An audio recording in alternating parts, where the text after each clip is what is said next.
¿Lo encontraron? Ok. Mateo 9, 35 al 38. La palabra de nuestro Señor. Recorría Jesús todas las ciudades y aldeas, enseñando en las sinagogas de ellos y predicando el evangelio del reino y sanando toda enfermedad y toda dolencia en el pueblo. Y al ver las multitudes, tuvo compasión de ellas, porque estaban desamparadas y dispersas como ovejas que no tienen pastor. Entonces dijo a sus discípulos: a la verdad, la mies es mucha, mas los obreros pocos. Rogad pues al Señor de la mies que envíe obreros a su mies. Tengamos un tiempo de oración. Gracias por tu palabra en esta mañana, mi Señor. Gracias por hablarnos, por ella. Ahora, Señor, que vamos a meditar en ella a través de la predicación, del anuncio de tu palabra, Señor, danos la iluminación de tu Espíritu Santo para entenderla, Señor. Quita toda distracción, haznos ser dóciles a ella, haznos ser diligentes al poner atención a ella, y haznos, Señor, entresacar las gloriosas verdades que en ella están contenidas para nuestra edificación y para la gloria de tu santo nombre. Lo pedimos en el nombre de Jesús. Amén. Amén. Este pasaje es un resumen del ministerio de Jesús. ¿Qué es lo que Jesús ha venido haciendo en su ministerio? De los capítulos 5 al 9. Y también es como una especie de interludio que introduce el segundo gran discurso de Jesús en el capítulo 10. El primer gran discurso fue el Sermón del Monte, que va desde los capítulos 5 al 7. Entonces, si recuerdan un poco la estructura de Mateo hasta acá, Mateo parte, ¿cierto?, hablándonos de la persona de Jesucristo de los capítulos 1 al 3. Luego el capítulo 4 nos habla de Jesucristo comienza su ministerio. Y luego capítulos 5 al 7 está este sermón del monte, la enseñanza de Jesús, la enseñanza del reino de Dios. Luego el capítulo 8 comienza a ver varios milagros y enseñanzas de Jesús. Y finalmente llegamos a esta parte, el final del capítulo 9, en donde Mateo hace un resumen de todo lo que ha pasado. Jesús está recorriendo aldeas, ciudades, enseñando, predicando el evangelio y sanando. Es un resumen. Entonces, este sermón se va a dividir en tres partes. Son muy sencillas. Primero, lo que Jesús hace, que está en el versículo 35. ¿Qué es lo que Jesús hace?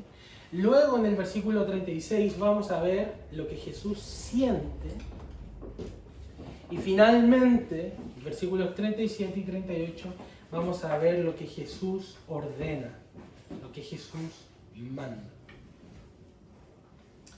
Entonces, la primera parte, que es lo que Jesús hace, Mateo nos cuenta que Jesús recorre tanto ciudades como aldeas. Y la diferencia primordial entre una ciudad y una aldea era que la ciudad tenía muros, mientras que las aldeas no. Las ciudades eran más pobladas, había más comercio. Las aldeas eran más pequeñas, villas aledañas. Pero Jesús no está interesado meramente en las metrópolis. Él va a ciudades y aldeas.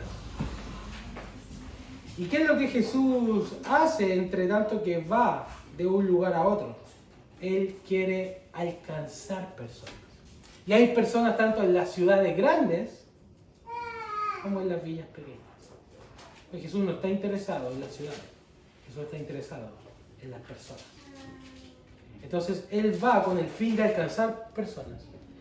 Él es como una gallina que junta a sus hijos bajo sus alas. O es como un buen pastor que recorre peligrosos, peñascos y quebradas con el fin de alcanzar a las ovejas perdidas. Así es Jesús. Entonces Jesús es este buen pastor que recorre las ciudades y aldeas para atraer a las personas hacia sí. Y esta palabra que usa aquí Mateo, recorría Jesús todas las ciudades y aldeas, esa palabra recorrer en el original es ir alrededor. Ir alrededor o ir en derredor, que es como, y otras traducciones más antiguas la traducen como rodear. ¿Qué es la idea de este pasaje? Jesús está rodeando una región con el fin de alcanzar a la gente de esa región. Él la está rodeando. Ahora, ¿tú conoces cuál es uno de los actos más cariñosos que tiene el ser humano? En los cuales a través de rodear a un ser amado expresa su amor. El abrazo. Y lo rodeamos hacia nosotros, ¿cierto? Entonces, este pasaje es como si Dios estuviera abrazando a estas regiones a través de su Hijo para atraerlas hacia sí. Mira qué tierno es. Dios está abrazando a la humanidad por medio de su Hijo para atraerla hacia sí.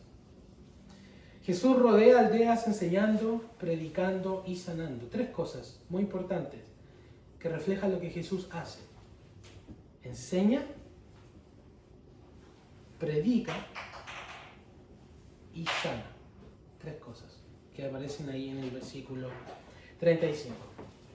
Primero, ¿hay alguna diferencia, hermano Cristian, entre enseñar, como dice acá, en las sinagogas de ellos, y luego dice, y predicando el evangelio del reino? Hay una diferencia.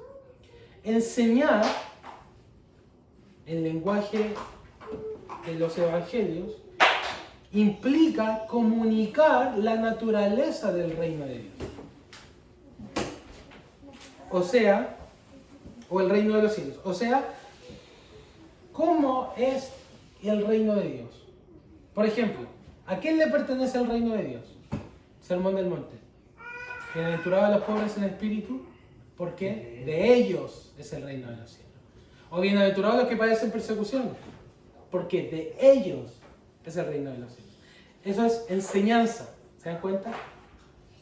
Comunicar la naturaleza del reino. Otra pregunta, ¿quién es el mayor en el reino de los cielos? El que se humilla como este niño. Es el mayor en el reino de los cielos. O cualquiera, el más pequeño en el reino de los cielos es mayor que Juan el Bautista. O el que sirve es el mayor. ¿Se dan cuenta?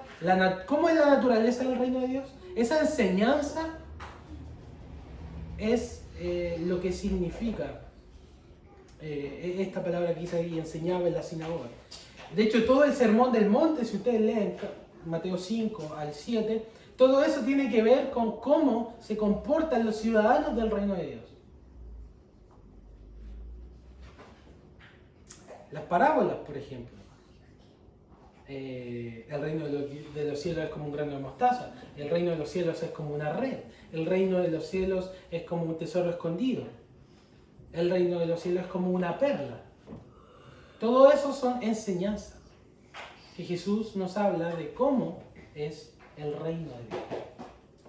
Eso es lo que hace Él enseñar. O por ejemplo cuando Él dijo, no se afanen por ninguna cosa, sino busquen primero el reino de Dios y su justicia, y todas las cosas, vestido, comida, serán. ¿Qué está haciendo ahí Jesús? Está enseñando. ¿Qué significa? Cuando enseña es cuando comunica las verdades del reino de Dios, la naturaleza del reino de Dios, el propósito del reino de Dios. Cuando Él hace eso, Él está enseñando. Ahora, ¿qué diferencia hay con la predicación? Porque el texto dice, recorría todas las ciudades y aldeas enseñando en las sinagogas y predicando el evangelio del reino. ¿Hay una diferencia entre predicar el evangelio del reino y enseñar? Sí. La predicación del evangelio del reino era proclamar la buena noticia que el reino de Dios se ha acercado. ¿Han leído esa parte de las Escrituras? Cuando Jesús se acerca y dice, el reino de los cielos se ha acercado. Arrepiéntanse y crean en el Evangelio. La predicación del Evangelio del Reino es el anuncio de la buena noticia de que Jesucristo, el Hijo de Dios, ha llegado para cumplir todas las promesas, las figuras y las sombras del Antiguo Testamento. Entonces cuando Jesús dice el reino de los cielos se ha acercado, cuando Jesús dice arrepiéntanse y crean, ahí Él no está enseñando, ahí Él está predicando el Evangelio del Reino. Cuando Él se apunta hacia sí mismo como el cumplimiento del Antiguo Testamento, Él está predicando el Evangelio del Reino. El reino ha llegado. ¿Por qué? Porque yo estoy acá. Eso es la predicación del Evangelio del Reino. Entonces Jesús enseña la naturaleza del reino. Jesús proclama que el reino de Dios se ha acercado. Un pasaje muy decidor que nos ayuda a entender la predicación del Evangelio del Reino en Jesucristo es, por ejemplo, Lucas 4, cuando Jesucristo está en la sinagoga de Nazaret y se le da el libro del profeta Isaías, ¿cierto? Y habiendo abierto el libro, halló el lugar donde está escrito: el Espíritu del Señor está sobre mí, por cuanto me ha ungido para dar buenas nuevas a los pobres, me ha enviado para sanar a los quebrantados de corazón, a pregonar libertad a los cautivos, vista a los ciegos, a poner en libertad a los oprimidos, a predicar el año agradable del Señor.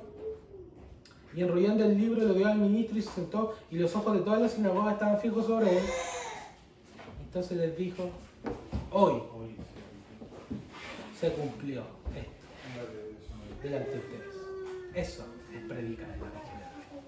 Cuando se anuncia, yo soy el cumplimiento. Es diferente a la enseñanza, no sé si notan la diferencia. Okay. Muy bien, ese es mi propósito. Por último, el texto nos dice también que Jesucristo recorre ciudades, aldeas enseñando, predicando y sanando. Esa es la última parte. ¿Y qué es la sanidad? La sanidad es la confirmación de parte de Dios de que el reino de los cielos se ha acercado. Cuando los fariseos decían a Jesús: tú echas demonios por Satanás, por Belcebú. Decía, ¿no? Si yo por el dedo de Dios hago todas estas cosas, sepan ustedes que el reino de los cielos se ha acercado. Entonces, los milagros confirmaban su predicación.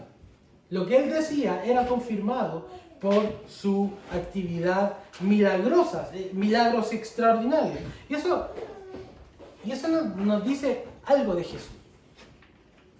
Jesús no solamente está preocupado de iluminar nuestra alma con el conocimiento de la verdad.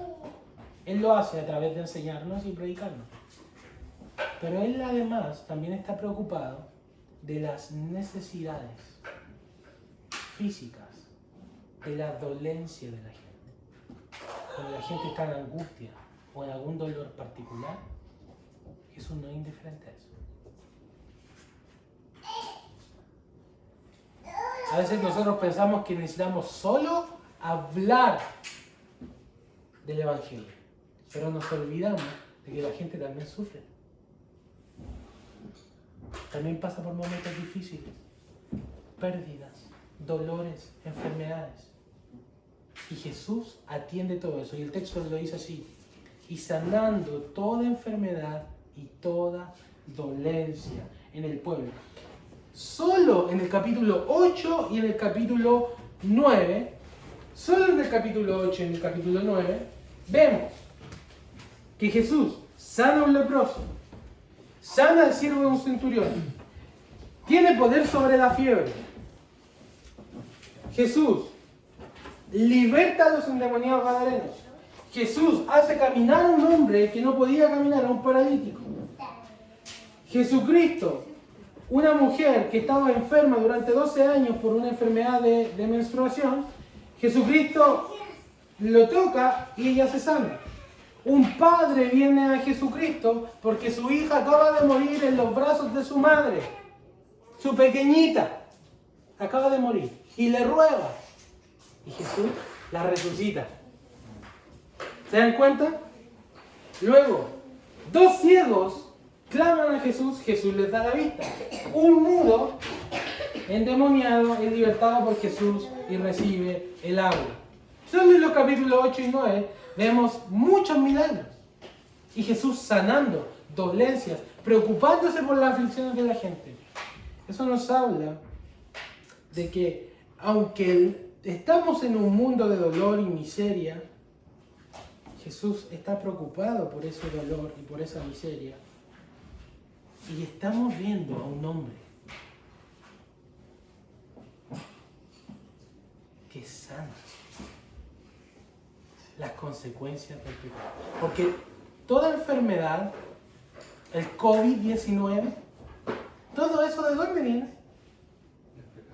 es una consecuencia de la rebelión del hombre. Toda la miseria, toda la tristeza, las depresiones, las enfermedades y finalmente la muerte son consecuencias del estado de pecado y de miseria que nosotros mismos nos metimos por habernos rebelado contra Dios. Pero ahora vemos a un hombre que toca un leproso y la lepra desaparece. Que toca una niña muerta y resucita. Que una mujer que está con 40 grados Celsius de fiebre la toca y vuelve a 36. Jesucristo está preocupado por la dolencia. No es indiferente al dolor ni a la muerte de la gente. Entonces, ese es el resumen de lo que Jesús hace, ¿cierto? Jesús enseña, recorre ciudades y aldeas, ¿qué hace? Enseña, predica y sana. Eso es lo que dice el texto. Ahora, yo quiero hacer una pregunta retórica. ¿Por qué Jesús camina kilómetros tras kilómetros? Ahí no existían los autos. Y tampoco va en caballo o camello. Va a pie, recorriendo kilómetros. Kilómetros tras kilómetros. ¿Por qué los santos pies del Salvador se gastan y se empolvan a ir tras ciudad, aldea tras aldea, enseñando, predicando y sanando? ¿Por qué no? Por amor a gente que está perdida. A gente que está perdida. A gente que está en el reino de las tinieblas, que son esclavos de sus deleites, que son esclavos de su concupiscencia, que están bajo el yugo del diablo, que están ciegos a la luz, que viven en el reino de la mentira, de la envidia, del egoísmo, de la idolatría, el adulterio, la vanagloria, la codicia, el afán, siendo insensatos, ignorantes, aborrecibles y aborreciéndose unos a otros. Las personas están en un estado de muerte y de perdición y Jesús lo sabe. Entonces Él recorre kilómetro tras kilómetro para que, como la gallina, Él alza sus alas y empieza a juntar a todo aquel que en Él cree. Y empiezan a haber transformaciones en la vida. Como un buen pastor, Él va a buscar a sus ovejas perdidas. Todo esto, hermanos, hace que la gente sea enemigos de Dios y destituidos de su gloria. El pecado convierte a las personas en enemigos de Dios. Pero aquí vemos a un hombre que va. ¿Se dan cuenta que cuando Él dice, por tanto, id a todo el mundo y predicar el Evangelio, ir y hacer discípulos, Él no está diciendo algo que Él no haya hecho? Él va hacia los perdidos. Él va hacia los perdidos, enseña, predica y se preocupa por el dolor de la gente. ¿Te parece conocida esta historia? ¿No es este pasaje como mirarse en un espejo? ¿No estaba usted hundido en oscuridad, pecado, dolor y miseria? ¿Y quién vino? ¿Quién entró por tu ciudadela? ¿Quién entró por las puertas de tu alma cuando estabas doliente, afligido, en pecado, esclavo de tu propio pecado, bajo el yugo de Satanás, en oscuridad y tinieblas, ciego a su luz. ¿Quién llegó? ¿Quién pasó por las puertas de tu alma? Jesucristo el Señor. ¿Acaso no ha sanado el Señor tus dolencias y tus angustias? ¿No te ha enseñado Él pacientemente como un padre instruye a su hijo? ¿Y no ha venido Él a llevar sobre Él todos tus pecados y morir por ti para que tú tengas la potestad de ser llamado hijo, hija de Dios? ¿Y es que acaso Él no te ha redimido por su sangre? ¿No te ha justificado por su gracia? ¿No te ha hecho heredero del cielo? ¿No te ha juntado hacia Él como la gallina junta sus polluelos bajo sus alas? ¿O como el pastor va a buscar a la oveja perdida? ¿No es esta tu historia? ¿No es esta nuestra historia? Jesús nos fue a buscar, recorrió, ¿cierto?, kilómetros y kilómetros para llegar hasta nosotros y traernos hacia Él, para abrazarnos, rodearnos hacia Él. Bendito sea el nombre de nuestro Señor Jesucristo, misericordioso y salvador. Entonces, en primer lugar, eso es lo que Jesucristo hace. Que te das cuenta cómo Él vive, ¿no? ¿Cuál es su ministerio? Segundo lugar, verso 36. ¿Qué es lo que Jesús siente? Y al ver las multitudes tuvo compasión de ellas porque estaban desamparadas y dispersas, como ovejas que no tienen pastor. Las multitudes estaban abandonadas, sin amparo. Eso significa la palabra desamparado, sin amparo, abandonadas. Nadie se preocupa por ellas. Las multitudes están esparcidas porque no hay un líder que las guíe. Están sin dirección. Están debilitadas. Y mira esta imagen. Jesús ve a la gente. Ve a la gente como ovejas sin pastor y se compadece de ellas. Y esta imagen de la oveja sin pastor, como leímos en la lectura antifonal, era una imagen recurrente del Antiguo Testamento. No solo en Ezequiel 34, también en Números 27-17, Moisés le dice a Dios: levanta un líder para que la congregación de Jehová no sea como ovejas sin pastor. ¿Y Dios a quién levantó? A Josué, ¿cierto? En Primera de Crónicas 18-16, el profeta Micaías, ¿cierto? ¿Recuerdan Acab, el rey Acab, su esposa Jezabel? Ya cuando viene el fin de Acab, le llamaba a Micaías para que le diga si debe ir a la guerra Acab o no. Y Micaías dice: tuve una visión y vi a todo Israel en el monte dispersado como ovejas que no tienen pastor. ¿Por qué? Porque su rey, es decir, su líder, había muerto. Y todo el ejército, en el fondo, estaba dispersado, como dice la Escritura. Y era el pastor y las ovejas eran dispersadas. Entonces las imágenes del Antiguo Testamento, cuando hablaban de ovejas sin pastor, apuntan a comunicar la idea de que no hay liderazgo, no hay alguien que guíe.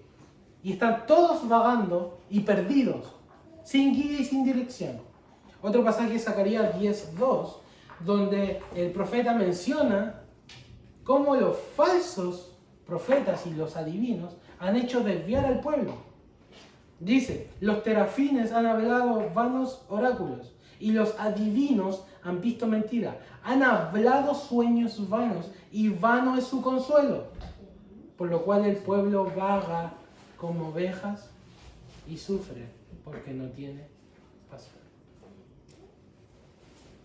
Y por último, Ezequiel 34, ¿cierto? Nosotros leímos esto en la lectura antifonal. No fortalecisteis a las débiles, no curasteis a la enferma, no vendasteis la perniquebrada, no volvisteis al redil la descarriada, no buscasteis la perdida, sino que os habéis enseñorado de ellas con dureza, y andan errantes por falta de pastor, y son presa de las fieras, y se han dispersado. Anduvieron perdidas mis ovejas por todos los montes y en todo collado alto, y en toda la faz de la tierra fueron esparcidas, y no hubo quien las buscase, ni quien preguntase por ellas.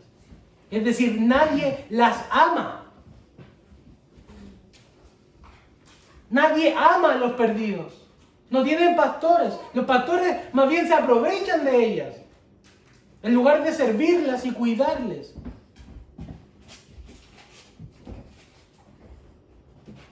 Y todos mis hijos, dice Jehová, están esparcidos, sin dirección, sin guía, sin consuelo. Y de hecho más adelante, los versículos 11 y 12 que también leímos, Jehová dice, por tanto, ¿cómo dice? Por tanto, yo mismo, dice, iré a buscar mis ovejas y las reconoceré. Como reconoce su rebaño el pastor el día que esté en medio de sus ovejas esparcidas, sí reconoceré mis ovejas y las libraré de todos los lugares que fueron esparcidas el día de la oscuridad y del nublado. Y también el verso 16 dice, yo buscaré la perdida, dice el Señor, y haré volver al redil la descarriada, vendaré la perniquebrada, fortaleceré la débil, mas la engordada y a la fuerte destruiré, la apacentaré con justicia. Y los versículos 22 en adelante dice, yo salvaré a mis ovejas, dice Jehová, y nunca más serán para rapiña, y juzgaré entre oveja y oveja, y levantaré sobre ellas un pastor, y él las apacentará, a mi siervo David, él las apacentará, y él les será por pastor. Yo Jehová les seré por Dios, y mi siervo David por príncipe, en medio de ellos yo Jehová he hablado. Las ovejas están perdidas, pero Dios dice, yo me voy a hacer cargo. Nadie pregunta por ellas. Nadie se preocupa. Yo me preocupo, dice Dios. Y yo voy a enviar a mi siervo David. Y sabemos de quién dijo, ¿no? Yo soy el buen pastor. Yo soy el buen pastor. El buen pastor su vida da por las ovejas. ¿Y qué vemos precisamente en este pasaje de Mateo 9? Vemos el buen pastor en acción. Buscando, recogiendo en aldeas y ciudades, enseñando, predicando, sanando a las multitudes. Y las ve dispersas, errantes. No hay líder, hermanos. En la época de Jesús no hubo líder espiritual aparte de Jesucristo. Todos los fariseos, toda la élite, los que se suponía que deberían liderar al pueblo hacia el Mesías, no tenían pastores. Estaban todos perdidos y la gente iba tras Jesús porque no había nadie más que se preocupara por sus dolencias y que les enseñara el reino de Dios y que les diera un consuelo que no fuera vano. Y Jesús ve a las multitudes, miles de gente que vienen tras Él, muchos de ellos de muchos lugares lejanos, y siente ternura por ellos. Y es un buen pastor. Es un buen pastor. De hecho, es tal la preocupación de Jesús por las necesidades, no solo espirituales, sino también físicas de la gente, que nosotros vemos en las grandes alimentaciones. ¿Recuerdan? La alimentación de los 5.000, la alimentación de los 4.000, qué sé yo. Antes de que Jesús alimente a la gente, el texto dice, Jesús miró a la multitud y tuvo compasión de la gente y le dijo a sus discípulos, no quiero mandar a la gente en ayunas porque se van a desmayar en el camino y muchos de ellos han venido de lejos. Entonces, ¿qué hace? 5 panes y 2 peces para alimentar a una multitud. ¿Por qué? Porque Él es el buen pastor que ama, cuida, se preocupa y va a sanar a los perdidos y a sus ovejas. Jesucristo, este es Jesucristo, hermanos. Aquí está Jesús en acción. Jesús es alguien que siente amor profundo por personas que están perdidas y sin dirección. Ese es Jesús. hay algo especial que quiero notar. Jesús ve a las multitudes como ovejas enfermas, perniquebradas, descarriadas, perdidas, dispersas, errantes, presas de fieras, oprimidas por sus supuestos pastores. No hay nadie que las ame, que las busque, que pregunte por ellas, que se preocupe. No hay nadie que les enseñe, no hay nadie que les predique, no hay nadie que las sane. Entonces, al ver su tremenda miseria, Jesús tiene compasión de la gente. Lo que quiero notar aquí es esta pequeñita palabra que aparece en nuestro texto: compasión. Jesús se compadeció, tuvo compasión por la gente.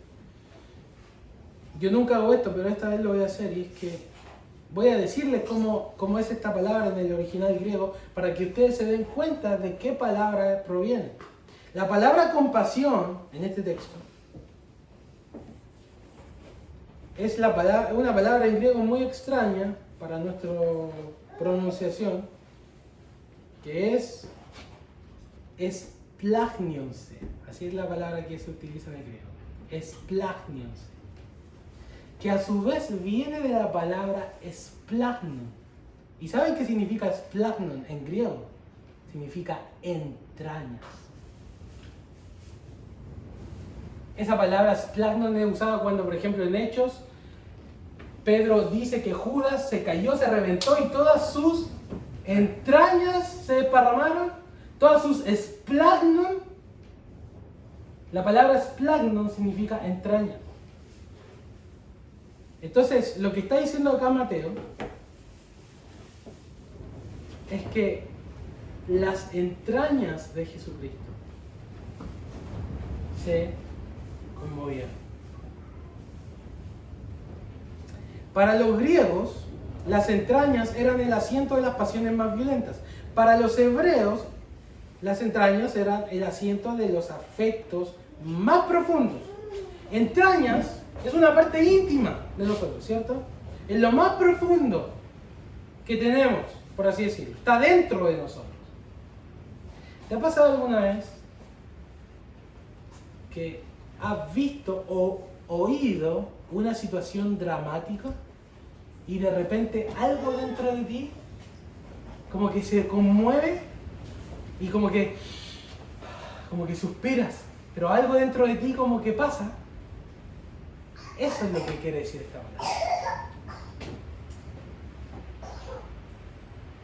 Las entrañas, donde la parte más íntima y profunda del ser humano, donde se albergan las emociones. Jesús mira a las multitudes desamparadas y dispersas como ovejas sin pastor, y algo profundo dentro de su ser, estamos hablando del Dios hombre, se conmueve, se inflama su compasión. Él ve las multitudes y algo dentro de él le pasa. Se inflama su compasión y empieza a sentir una mezcla de ternura y pena por la gente. Porque está en miseria, porque está sin pastor, porque están desamparadas, porque están dispersas, porque no tiene nadie que les enseñe y nadie que se preocupe de ellas. Nadie pregunta por ellas. Y toda la compasión del Santo Hijo de Dios se enciende en su corazón. En palabras modernas, hay una traducción moderna que a mi juicio traduce tan bien este texto, porque lo trae a nuestro lenguaje actual, pero a la vez no pierde el sentido de lo que la palabra significa, que es la Reina Valera contemporánea. Traduce este versículo como que Jesús, al ver las multitudes, se le partió el corazón. ¿Has escuchado esa frase? Al ver esto, se me partió el corazón. Me da pena, me da lástima. Eso es lo que este texto quiere decir. Esto es lo que ese texto quiere comunicar. Esto es lo que Mateo, inspirado por el Espíritu Santo, en esta mañana nos quiere decir: que Jesús se le parte el corazón al ver la miseria de las personas.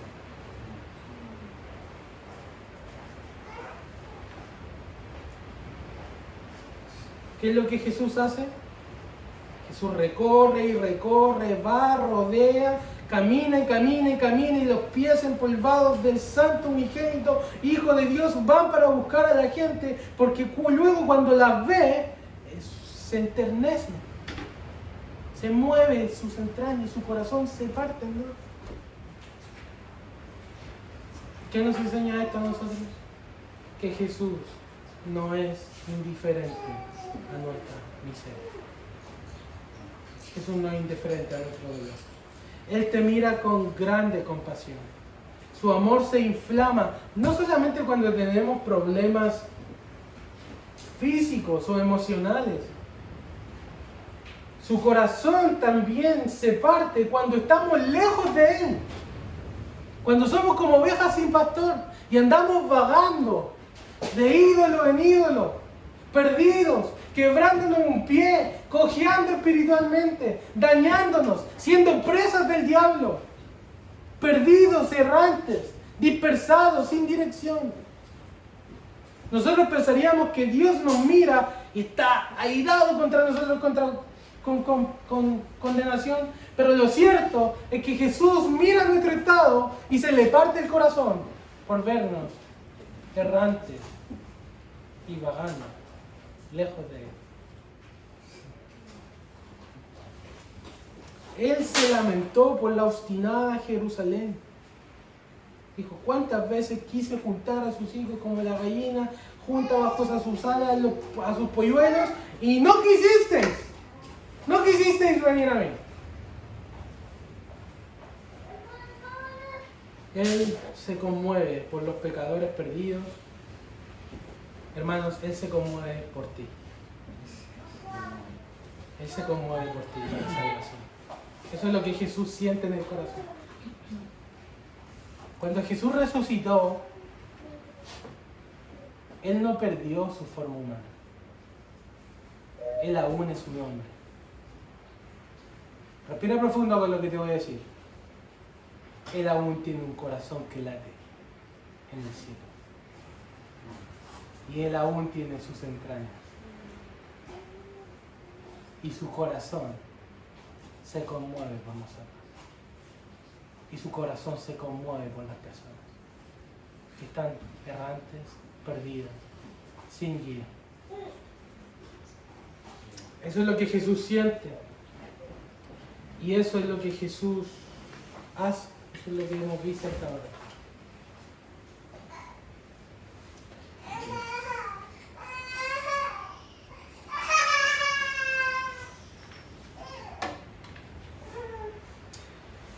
Entonces, Jesús ministra a las personas. Jesús también siente pena por ellas. Entonces, dice el texto, y aquí entramos a nuestra tercera y última sección. ¿Qué es lo que Jesús ordena? ¿Qué es lo que Jesús hace? Entonces, verso 37. Dijo a sus discípulos. Ahora, Jesús, luego de resumirnos lo que hace y decirnos lo que pasa en lo profundo de su corazón y cuál es la razón por la cual su corazón está latiendo, ahora Jesús, luego de ver a las multitudes y conmoverse por ellas, ahora Él se dirige hacia sus discípulos. Entonces les dijo a sus discípulos, la verdad, la mía es mucha. Mas los obreros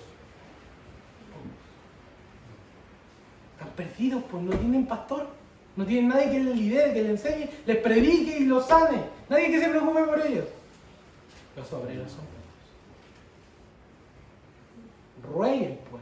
Rueguen por tanto, le está hablando a sus discípulos, al Señor de la mies, que envíe obreros a su mies.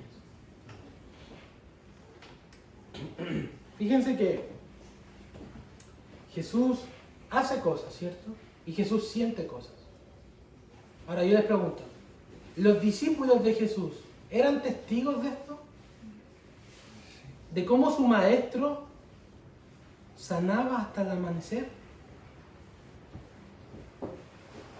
¿De cómo O sea, algo debe pasar en el rostro cuando uno se conmueve, ¿cierto? Uno no queda impávido, digamos.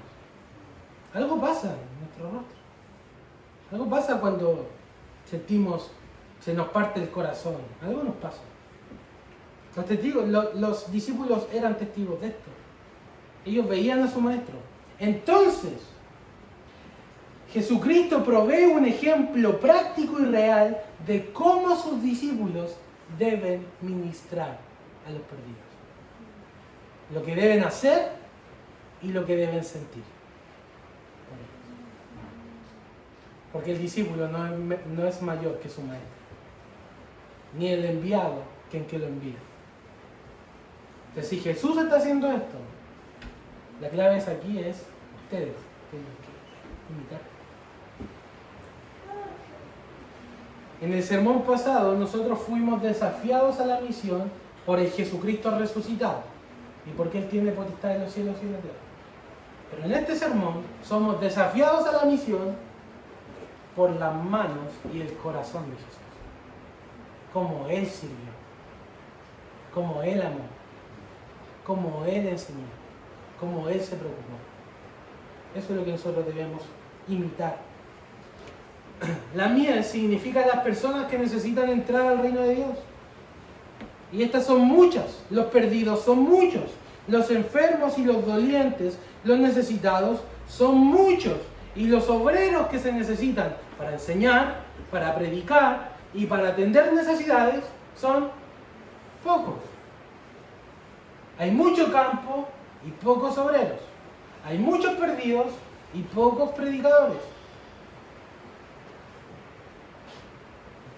Entonces, por la palabra de Dios y en el nombre de Jesucristo, ¿qué es lo que Dios en esta hora está diciéndote a tu vida? ¿Qué es lo que se necesita?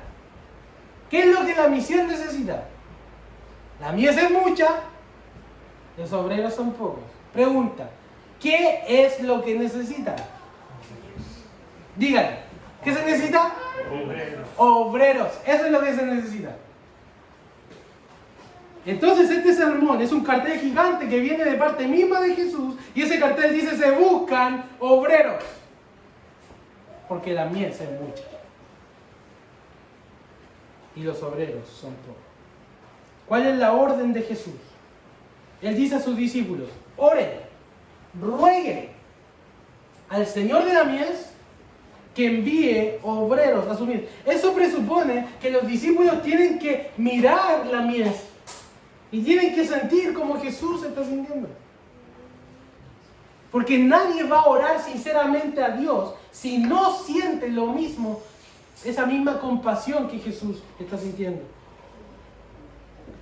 Al orar para que Dios levante más trabajadores, Él nos hace desear que estas necesidades sean suplidas. ¿Cuál es la oración más profunda? La oración más profunda es la oración por aquello que uno más desea. ¿Cómo ora una madre por su hijo? ¿Ora así superficialmente? Ora fervientemente, porque lo desea en el corazón. De la misma forma, orar porque el Señor de la mies, y aquí está esta frase, Señor de la mies, que tiene que ver con que Él es el dueño. Ya lo hablamos en la semana pasada. Él es el dueño de todo. Toda potestad me ha sido dada en los cielos y la tierra. Todo le pertenece. El dueño de la mies envíe obreros. Pero al orar por obreros, ¿qué pasa en nuestro corazón cuando oramos por obreros? Nos hace desear que la necesidad sea suplida, ¿cierto? Nos hace desear que la necesidad sea suplida.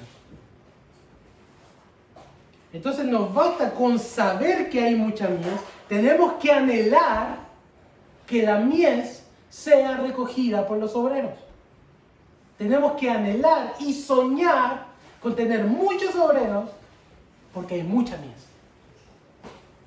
Y tenemos que orar mucho a Dios para que Dios los envíe.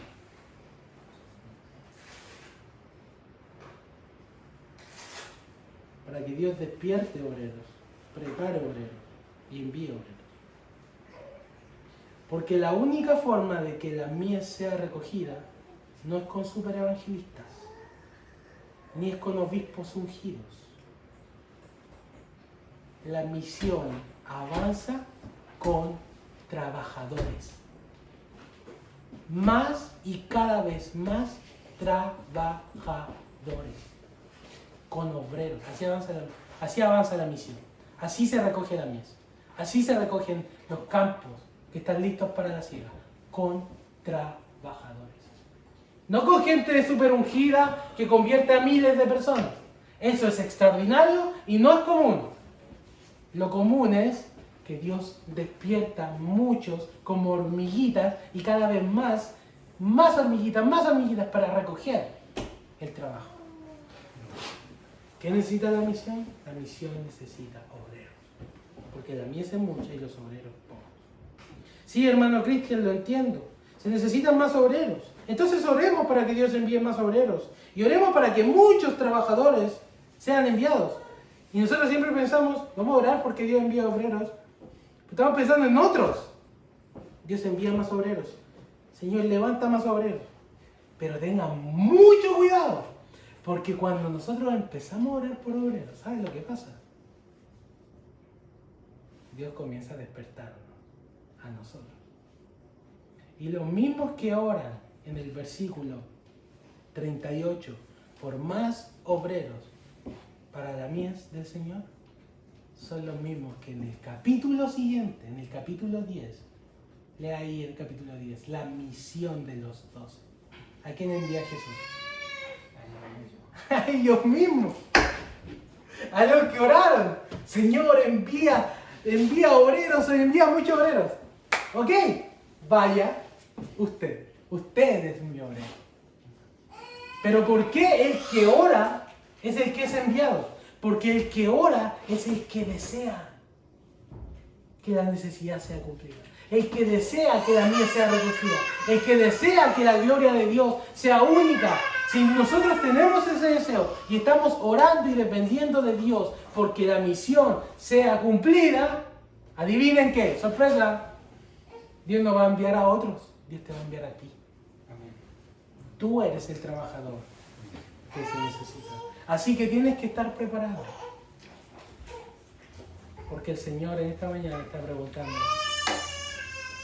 ¿quién irá por nosotros? ¿A quién enviaré? Oh, la mies es mucha en la ciudad. Oh, los perdidos, ¿cuántos? Cuánta miseria. Cuánta dolencia. ¿A quién enviaré? ¿Quién irá por nosotros? Heme aquí. Envíame a mí. Aquí estoy, Señor. Envíame a mí. Yo oro para que ese sea el deseo de nuestro corazón. Amén. Tengamos un momento de oración. Señor, gracias por revelarnos lo que tú haces, lo que tú sientes y lo que tú mandas. Ayúdanos, Señor, a responder a este llamado. A ver lo que tú has hecho por nosotros, cómo tú sientes por nosotros, e imitarte hacia los perdidos y hacia los que están en miseria, mi Señor. Tenga compasión, Señor, de los que no te conocen y nos rodean. Y úsenos a usted, Señor, como instrumentos en sus manos. En el nombre de Jesús oramos. Amén. Amén. Vamos a tener nuestro tiempo de